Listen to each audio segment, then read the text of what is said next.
बेवजह घर से निकलने की ज़रूरत क्या है? बेवजह घर से निकलने की ज़रूरत क्या है? मौत से आंखें मिलाने की ज़रूरत क्या है? सबको मालूम है बाहर की हवा कातिल है। सबको मालूम है बाहर की हवा कातिल है।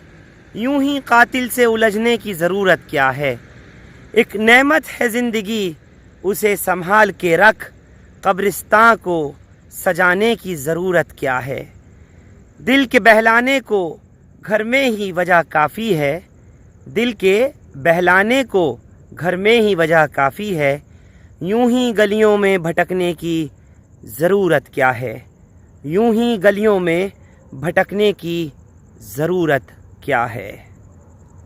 कोरोना वायरस के बढ़ते मामलात को देखते हुए नाइट कर्फ्यू का जायज़ा लेने के लिए Delhi police commissioner SN Srivastava सड़कों पर उतरे हैं। तमाम अफसरान, तमाम जवानों के साथ में इस वक्त में अलग अलग जिलों का, अलग अलग इलाकों का पुलिस कमिश्नर दौरा कर रहे हैं। सेंट्रल दिल्ली के पहाड़गंज पे वो पहुंचे। उसके अलावा ITO पर उन्होंने जाकर के जायजा लिया। दिल्ली गेट पर होते हुए नई दिल्ली के इलाके से फिर पुलिस कमिश्नर लगातार अलग अलग इलाकों का जायजा ले रहे हैं। साउथ दिल्ली हो, सेंट्रल दिल्ली हो या और दूसरे इलाके हो, वहां जाकर के तमाम इंतजामात और जो कोरोना कर्फ्यू रात 10 से 5 चल रहा है उसका पूरा मुआयना कर रहे हैं। थोड़ी ही देर में पुलिस कमिश्नर पहुंचने वाले हैं और बताएंगे भी कि आखिर आज उनकी अफसरान के साथ में जिस तरह से कोरोना वायरस की ये चौथी वेव आई है, क्या मीटिंग हुई, किस बाबत उनका जो राउंड है वो आज दिल्ली के अलग अलग ज़िलों में मुख्तलिफ इलाकों में है। कुछ ही देर में SN श्रीवास्तव आने वाले हैं। जवानों की मौजूदगी और इन जिस तरह से ये PCR की गाड़ियां हैं कंट्रोल रूम की, इसी तरीके से आप लोग देख रहे होंगे, यही अब पिछले कई रोज से लगातार जारी है। अब क्योंकि फ्लैग मार्चेस किए जाते हैं, दिल्ली पुलिस के तमाम सीनियर अफसरान, जिसमें चाहे special police commissioner law and order Satish Golcha हो या फिर जॉइंट कमिश्नर आलोक कुमार हो या फिर DCP शाहदरा जिला हो या DCP नॉर्थ ईस्ट डिस्ट्रिक्ट हो, सब लगातार बीच में आते जाते रहते हैं। पेट्रोलिंग जो है वो की जाती रहती है। और जिस तरह से आप ये वक्त देख रहे हैं, देर रात का वक्त है, एक साथ पुलिस कंट्रोल रूम की गाड़ियां, प्रखर वाहन, प्रक्रम वाहन सब तैयार रहती हैं और बस इसी चीज़ का इंतज़ार रहता है कि कोई ऐसी कॉल ना आए। स्ट्रीट टाइम कंट्रोल पेट्रोल की जो गाड़ियां हैं वो भी लगाई जाती हैं और इसी तरह से पेट्रोलिंग लगातार उस वक्त से जारी है। और थोड़ी ही देर में बस पुलिस कमिश्नर SN श्रीवास्तव जो है वो अब पहुंचने ही वाले हैं और मैं दिखा दूं कि लोगों के जो चालान वगैरह हैं वो भी बराबर किए जा रहे हैं। ऐसे लोग वायलेशन कर रहे हैं, आपको बताना बहुत ज़रूरी है कि उनके चालान भी फिलहाल काटे जा रहे हैं।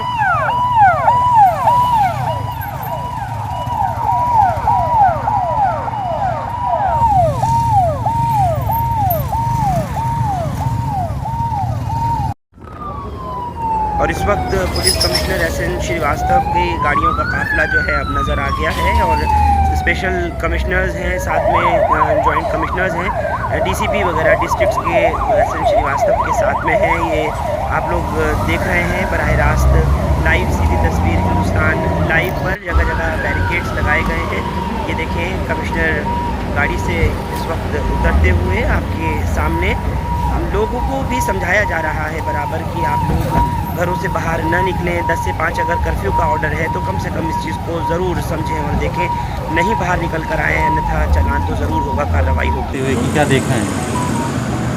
देखिए, जो जानकारों का कहना है कि इस बार की जो कोरोना का इम्पैक्ट है या असर है और जिस प्रकार से फैलाव है काफ़ी तेज़ है और जो पिछले साल हुआ था उसके बनिस्बत काफ़ी तेज़ से फैल रहा है। तो ज़रूरी है कि हम इससे अपनी बचाव करें। इसी के लिए मैं बाहर आया हूँ। नाइट कर्फ्यू की इन्फोर्समेंट किस प्रकार से है उसको देखने के लिए आया हूँ। अभी तक कुछ क्षेत्र में मैं गया हूँ और मैंने देखा है कि इन्फोर्समेंट बढ़िया है। सर, दिल्ली में अगर लॉकडाउन लगता है तो क्या दिल्ली पुलिस तैयार है पूरी तरीके से लॉकडाउन को इम्प्लीमेंट कराने के लिए? देखिए, हम भावी चीज़ों के बारे में अभी कुछ नहीं कहना चाहूँगा। जो अभी फ़िलहाल स्थिति है और जो फ़िलहाल जो स्टेप्स लिए जा रहे हैं उसके बारे में ही मैं अपनी वक्तव्य उसी पे सीमित रखूंगा। सर, लगातार नाइट कर्फ्यू के दौरान चालान की संख्या काफ़ी बढ़ रही है, क्या जनता की दिल्ली जनता से अपील करेंगे आप? दिल्ली पुलिस की क्या अपील है?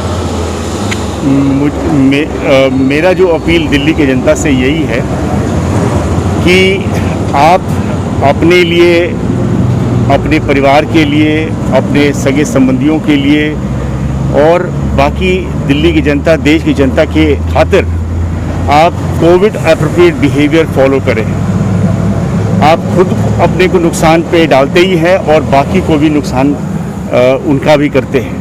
तो और आपने देखा है कि किस प्रकार से हॉस्पिटल्स पर प्रेशर आ रहा है, तो इसलिए बहुत ज़रूरी है कि हर एक व्यक्ति कोविड एप्रोप्रिएट बिहेवियर फॉलो करे, मास्क अवश्य इस्तेमाल करे और अच्छे किस्म के मास्क का इस्तेमाल करना ज़रूरी है। सर, इस वक्त बाज़ारों में भीड़ है क्योंकि नवरात्रि का त्यौहार चल रहा है, रमज़ान भी कल से शुरू हो रहे हैं, उसको लेके क्या क्या खास तैयारी दिल्ली पुलिस की? वहाँ पे भी सेम है, हम सभी को जागरूक कर रहे हैं। हमारी PCR वैन्स, हमारे जो डिस्ट्रिक्ट पुलिस है, सभी जगह पे ऐसा ऐलान कर रही है, अवेयरनेस फैला रही है ताकि लोग इस बात को समझें। पहले अपनी खुद सेहत का ध्यान रखें, बाकी त्यौहार और अन्य चीज़ वो तो आएंगे, फिर दोबारा आएंगे। Thank you so much. तो सुना आपने साफ तौर पर जिस तरह दिल्ली के पुलिस कमिश्नर SN श्रीवास्तव कह रहे हैं कि जो हालात हैं और जो अस्पतालों के ऊपर पेशेंट्स का ज़बरदस्त भार हो रहा है, कहीं ना कहीं वो चिंता का विषय है और लोगों को भी अब इसमें पूरी तरीके से समझना होगा। बहुत संजीदगी के साथ, सीरियस तरीके से अब इस बीमारी को लेना होगा और वो तमाम जो कोविड के प्रोटोकॉल्स हैं उनको अपनाना होगा। यही वजह है कि SN श्रीवास्तव बोले कि अलग अलग ज़िलों से होकर के मैं तमाम इंतजामात को देखने के लिए सड़कों पर नाइट में, इस नाइट कर्फ्यू के दौरान उतरा हूँ। आपको ये भी बताना बहुत ज़रूरी है कि इस वक्त जो कोरोना वायरस का, कोविड-19 का प्रकोप है, इस चौथी लहर ने तो चारों तरफ लोगों को अब दहशत में डाल दिया है और उसकी वजह भी है क्योंकि ये जो कोरोना वायरस का नया स्ट्रेन है ये ज़रूरत से ज़्यादा खतरनाक है। और मैं आपको बताऊं, जो फ्रंट लाइनर्स हैं, जो वॉरियर्स हैं, पिछले साल 2020 में जो कोरोना की स्थिति देखी गई थी उससे कहीं ज़्यादा भयावह अगर आपको देखनी और समझनी हो तो उन अस्पतालों का हाल देखिए कि जहां पर इस समय पेशेंट्स की देमार हुई है। दिल्ली का LNJP अस्पताल हो, एम्स हो, सफदरजंग हो या दूसरे कोविड डेजिग्नेटेड अस्पताल हो, हर तरफ पूरी तरह से मैं आपको बता देना चाहता हूं कि पेशेंट्स भरे पड़े हैं और हालात कुछ इस तरह के बेकाबू होते जा रहे हैं कि उनको संभालना मुश्किल हो रहा है। चाहे प्राइवेट हॉस्पिटल्स हो, नर्सिंग होम्स हो या फिर गवर्नमेंट हॉस्पिटल्स हो, सभी जगह पर बेड्स की अब भारी कमी पड़ रही है। यहाँ तक कि वेंटिलेटर्स का तो अब मिलना ही मुश्किल हो रहा है। कई जगहों पर लोग पैसा हाथ में लेकर खड़े हैं लेकिन उनको अपनों को बचाने के लिए बेड्स अवेलेबल नहीं हो पा रहा है।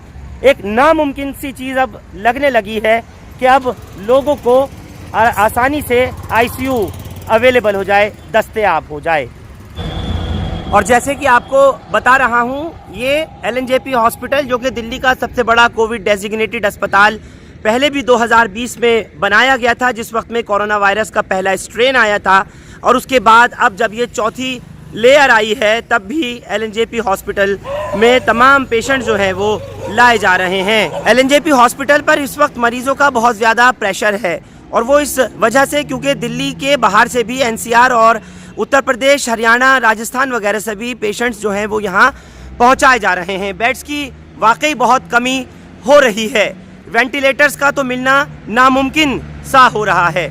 LNJP अस्पताल में जो आउट पेशेंट डिपार्टमेंट यानी OPD है वो खोल दी गई थी और मरीज़ यहाँ पर आकर के वापस इलाज फिर से करा रहे थे, लेकिन अब प्रॉब्लम ये आ रही है कि यहाँ OPD को एक मरतबा फिर से अब से 3 दिन पहले पूरी तरह बंद किया गया। OPD के पेशेंट्स अब नहीं देखे जा रहे हैं और ना ही फ्रेश केसेस अब OPD के लिए लिए जा रहे हैं।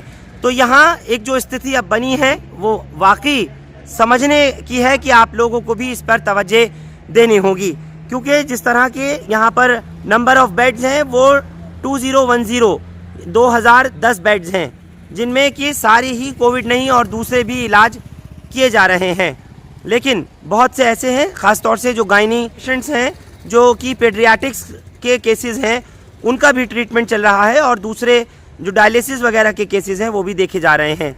यहाँ पर जो treatment of moderate to sick category, उसके लिए भी बेड्स हैं। अडल्ट एंड चिल्ड्रन, उनके लिए भी काम चल रहा है। कोविड डेजिग्नेटेड के लिए ही मैं आपको ये तमाम चीज़ बता रहा हूँ कि जो लोग कोविड के पेशेंट्स हैं उनकी डायलिसिस, उसके अलावा delivery, plasma therapy, testing and only for health care workers and in patients, यानी ये तमाम फैसिलिटीज़ अभी इसमें हॉस्पिटल में बेड्स की कमी होने की वजह से एक मरतबा फिर से जो LNJP के सामने शहनाई बैंक्वेट हॉल है उसको फिर से कोविड-19 medical isolation and treatment centre बनाया गया है। पहले भी इसी शहनाई बैंक्वेट हॉल को मेडिकल आइसोलेशन ट्रीटमेंट सेंटर बनाया गया था, जहां पर कई सौ बेड्स अवेलेबल कराए गए थे पेशेंट्स को आइसोलेशन में रखने के लिए। ये शहनाई बैंक्वेट हॉल जहां कुछ वक्त पहले तक शादियां हो रही थीं, उसको एक बार फिर से दिल्ली सरकार के ज़रिए आइसोलेशन सेंटर में तब्दील कर दिया गया है। हिंदुस्तान लाइव के माध्यम से आप तमाम लोगों से हम अपील करते हैं, हमारी पूरी टीम अपील करती है कि आप लोग अपनी सेहत का, अपने बच्चों की सेहत का, अपने लोगों की, जिनको आप मोहब्बत करते हैं, जिनको आप चाहते हैं, उनकी सेहत का ख़ास तौर से ख्याल रखिए। और एक बार फिर से प्रिकॉशन लेने का, एहतियात बरतने का, मोहतात रहने का ये वक्त आ गया है। यही वजह है कि अब एक नई गाइडलाइन फिर से नए SOPs वगैरह के साथ आने वाली है।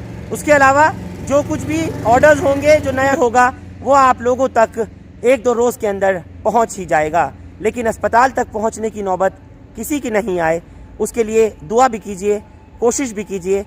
जिस तरह भी हो सके अपने को, अपने घर को, अपने समाज को, अपने इलाके को बचाने के लिए हर मुमकिन कोशिश करते रहें। हिंदुस्तान लाइव फरहान याहिया आप लोग YouTube पर सब्सक्राइब कर सकते हैं और क्लिक कर सकते हैं बेल आइकन हमारी खबर की पहली नोटिफिकेशन के लिए।